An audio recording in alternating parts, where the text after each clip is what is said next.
Hey there, StarCraft fans! It's Falcon Paladin coming at ya with yet another edition of StarCraft 2 Legacy of the Void. Today on a very fun map, Blackburn, it's going to be Dark versus Clem. From TSL 7, bottom right it is Dark.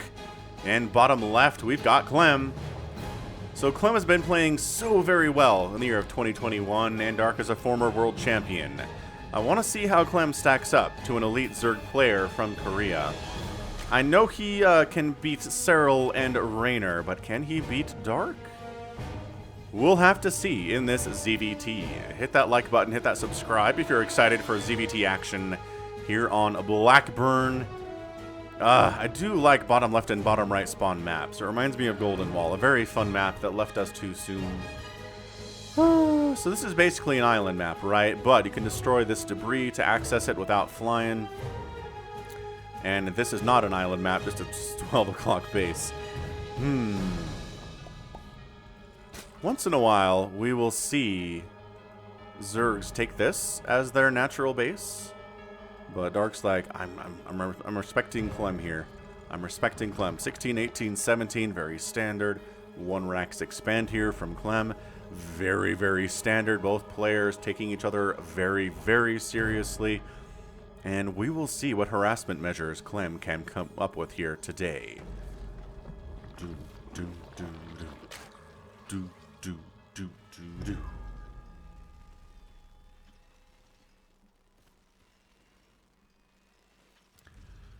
Reaper is coming out at the standard timing. CV coming to see if it was a 12 pool or not. And actually not microing, so you don't go through this slow zone. Clem doesn't care about that, apparently. Reaper's name, we'll get to that in a second here once he's moving out. And yeah, second base timing, SCV says, is there creep? There is. Great. Go back home, run, because Lings are going to be out, Queens are going to be out soon. And Reaper is moving. Where is it, though? Oh, here it is. Right there. So this Reaper's name is, hello everyone, this is H to the Yusky coming at you from a Reaper suit to cast this game of StarCraft 2 right in the thick of it. Hopefully I last long enough to give you some great play-by-play commentary from these two amazing players, and I hope I don't run into any Banelings, oh. Yeah, Reapers shouldn't run into Banelings. They're usually not alive long enough for there to be Banelings on the field necessarily, but I get it. It works.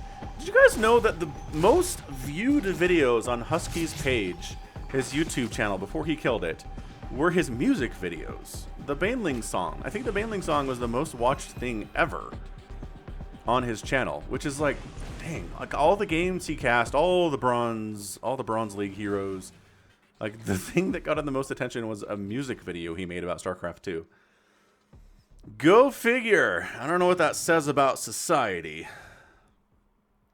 Maybe it says a lot about society. But anywho, anything happening here? No. Barracks. Third CC on the way from Clem at a fairly standard time. Dark's third is coming up too. Husky checks that one out. Tries to see what's going on. If you're wondering what happened to Husky, he basically took initially he took a producer role at his girlfriend's YouTube channel, which 9 million subscribers, I think, last I checked. A lot more successful than any StarCraft channel ever. But, and now he has started doing, like, I bought my girlfriend a car videos and stuff, and it's just not, ugh, it's gross. It's not good stuff. I don't know. I'm not sure if he's going to be able to get a fan base from that side of YouTube, but definitely the StarCraft fans do not appreciate it. Anywho, now you know. Now you know what happened to H to the Husky. H to the Husky? That's what it is. I will tell ya, the reason that I started casting is because people like Husky and people like Day 9. And Sci StarCraft and HD StarCraft stopped casting entirely. So that's why I got into it. To try to fill the void left by some absolute legends.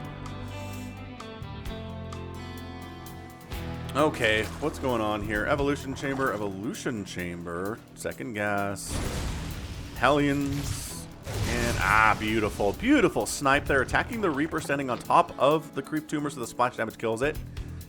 Absolutely gorgeous play there out of Clem. Again, this kid is good. He's 18. He might be 19 by now. He's 18 and he's insanely scary. Can only imagine what's going to come out of him in the next 2, 3, 4 years, right? Watch for this guy. +1 melee attack coming in, so we're probably going to see banelings based on that. And again, getting a baneling nest against Terran just makes all of the sense in the world anyway. Even if they're going for mech, using banelings against their Hellbats and Hellions can be extremely useful.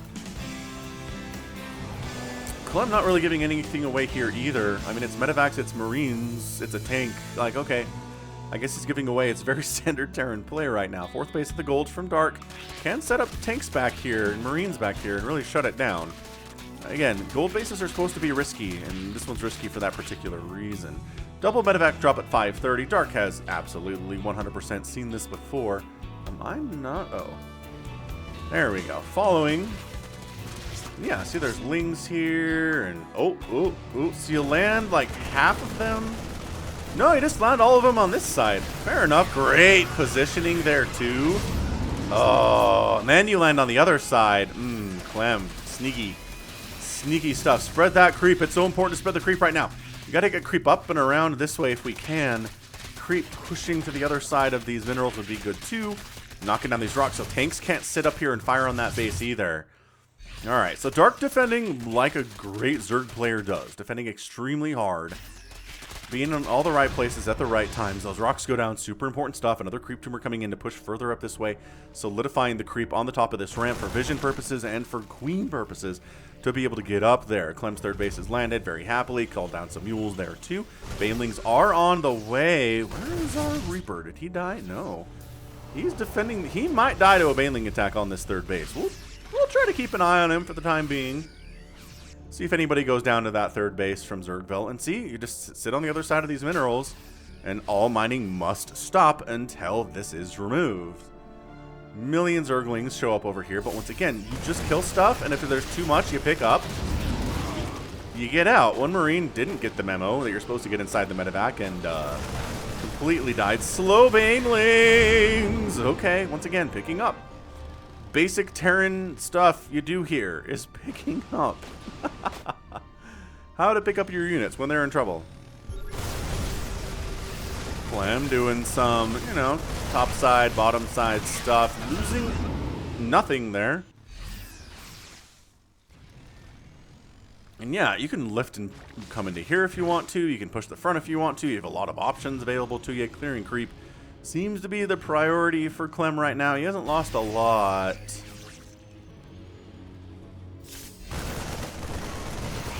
Target firing those banelings, but just too many lings to do it. You can't stand in and target fire banelings if there are like 30 lings gnawing on your face. Chewing on your face, clawing on your face. Clem consolidates some of his forces. I guess those are just reinforcements from the main. And now we've got the Widow Mines. There's an infestation pin on the way from Dark now too. Going for Baneling speed. It's almost, there we go, almost done. Wait, no.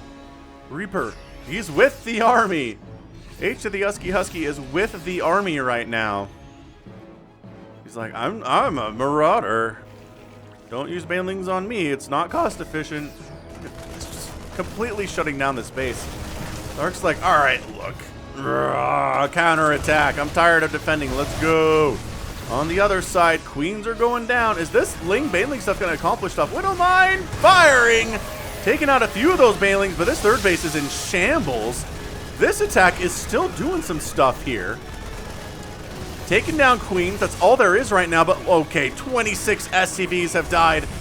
What on earth even changed here? H to the Husky gets surrounded, and no, he does go down, not to Banelings, but to Zerglings. And Clem decides, okay, I just lost 30 SCVs, I gotta go now.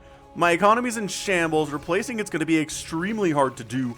Let's go. More Lings and Banes are in production. Army value is 98 to 57. Can Clem take down a couple of bases, perhaps wipe out Dark's economy a little bit? Nice Widow Mine hit, but so many Lings and Banelings go in the main base. Go in the main base. Clem jumps into the main base very, very bravely.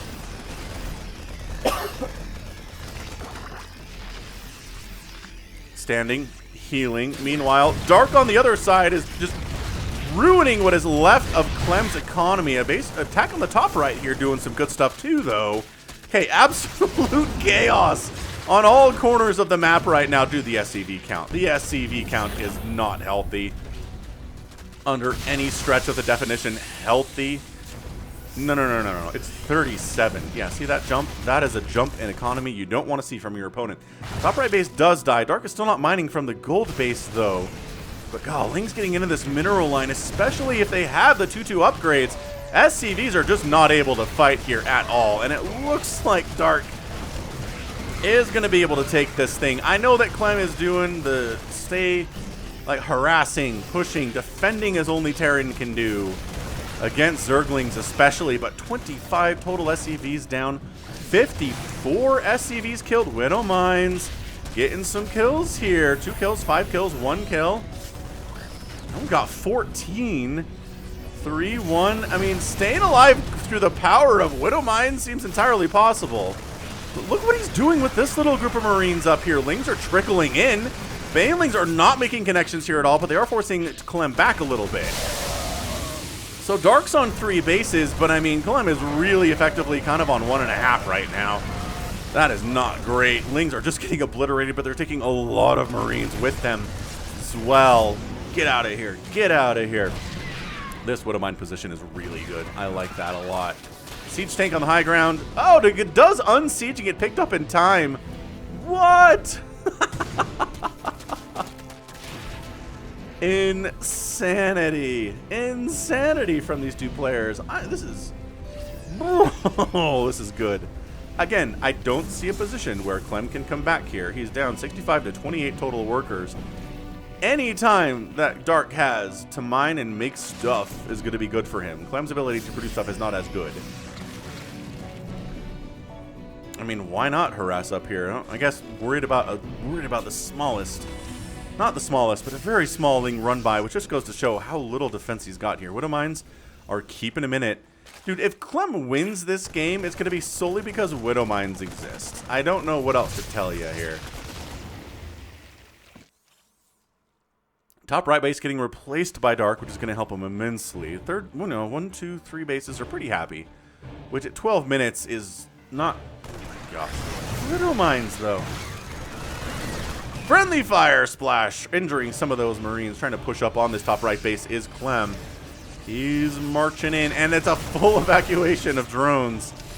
Widow Mine burrows in some friendly fire splash, but a lot of Zerglings went down too.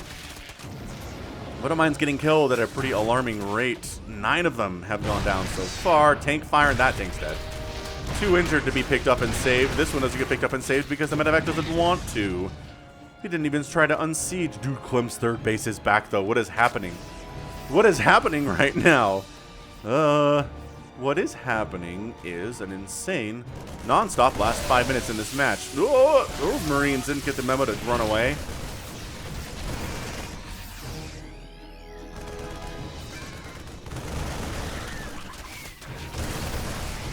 How is Clem is doing this? Question mark?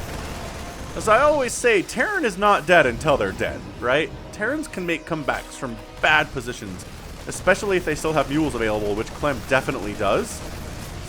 He's trying to wipe out this hatchery, and if he had a couple tanks back here, he would be able to do it. Ling's getting on into the third base. Widow Mine burrowing and unburrowing, so it doesn't do friendly fire. Doesn't only fire on 1 Zergling. Very nicely done out of Clem there. Another run by Clem. Clem got 3 upgrades on these Lings now. You know what it does? And Adrenal. You know what it doesn't save you from is Widow Mines. What it does make it very much better for you to do is kill everything else. God, the Widow Mines are just 26 kills on that Widow Mine. How much do those things cost again? It's not a lot. Gold base goes down after getting very little work done on these mineral patches. Parasitic Bomb takes out one of the medevacs. Might get these ones too. Oh, that one dies, and that one survives. With all of 2 hit points. 16 SCVs have been killed, in addition to the bajillion others that have died. 69 total have gone down. Nice. Liberator, top right. Don't set up in range of the spore. Don't set up in range of the spore. Good. Clem's paying attention to it like a good Liberator pilot, recognizing where the spore is. Nicely. Got the Widow Mines! Friendly fire! Not enough to kill a Marine, but brings them down to about 5 HP.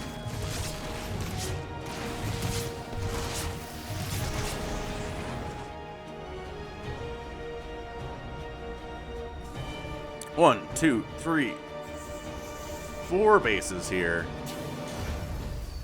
Clem's back in this. I don't know how, other than Widow Mines mostly. Okay, Ultralisks might be the hammer to throw down in this game. I just 16 kill Widow Mine, 26 kill Widow Mine, 1 kill Widow Mine. They're new. They're new. They'll get there eventually. 16 kill Widow Mine. My goodness. Goodness to gracious. There are just those units that get a ton of kills, right? Immortals get a lot of kills a lot of the time. Archons get a bunch of kills a lot of the time.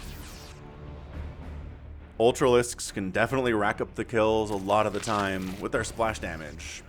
Splash is how you get the kills fast. It's a life hack. Want to get a lot of kills fast? Get that splash.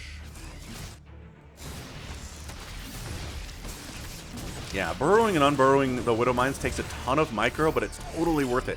Because you don't want to, first of all, you don't want to kill one Zergling in a group of your SCVs and hurt them all, right? That's stupid. It's not worth it. Additionally, you don't really want to fire on one SCV anyway, because it's not worth it. It's not worth the shot. Which is free, mind you, but like, still.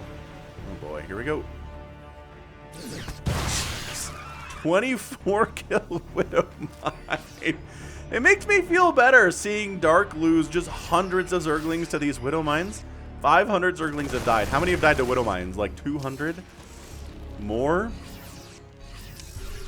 Because if Dark does it, then it's okay for me to lose a lot of things to Widow Mines. They're just good. No, good reaction time from Clem. Oh, fires on nothing there. Bit of a waste, that's okay. Parasitic bomb on top, and everybody else dies because they don't get a ride home. Yeah, alright, fair enough. Is this Dark going for it, man? He's got the Ultralisks. He's got the full upgrades on him with the chitinous plating. Yeah, Ultralisks, the backbone. They're just the beef of this army.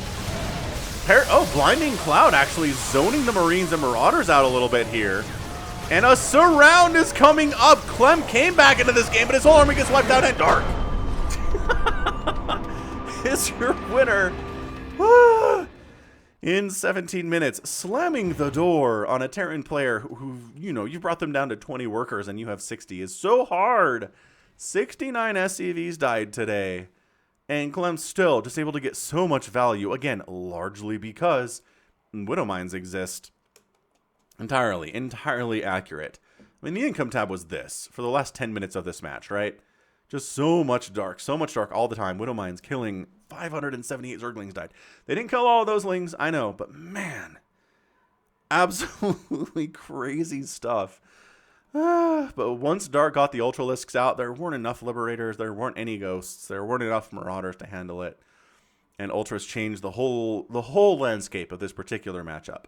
They're really good if your army largely consists of Marines, right? Marines and like some Widow Mines. Widow Mines do a good chunk of damage to Ultras, but they don't one-shot them like they do with the Lings and the Banelings. And, you know, Hydralisks and, not Roaches? Ravagers? What do they one-shot? That's a good question. Someone do the research for me. Do Widow Mines one-shot? What Zerg units do Widow Mines one-shot? Not Mutalisks. It takes 2 for that, but still. Bam. Good unit. If Dark's going to struggle against it, you know that you and I are going to struggle against it. It's just how things go.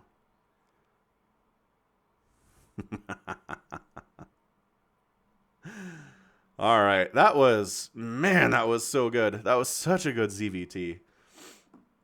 Clem is just a monster. He can do this to a former world champion Korean Zerg player. Like, I know he lost. I get it. He sort of got overwhelmed by a big Ling Bang attack where I think Dark just got sick of defending and was like, I'm going to go kill you now. But survived it, got back up, and survived for another 10 minutes. Boss. And then Dark just shows why he's a former world champion. Like, that was... Any other player takes that many hits to their economy, that many hits to their army count. It's so frustrating to play against a Terran that you just can't kill. And he managed to do it. So nice job, Dark. You're my hero. And that's going to be it from me. So this has been Falcon Paladin coming at you with yet another edition of StarCraft 2 Legacy of the Void, and a pretty darn good ZVT for your Monday. Go ahead, hit that like button, hit that subscribe if you like what you saw and what you heard today. You can also catch me on Twitter, Facebook, Patreon, and Twitch, all at /Falcon Paladin. And until next time, as always, thank you so much for watching, and you take care of yourself.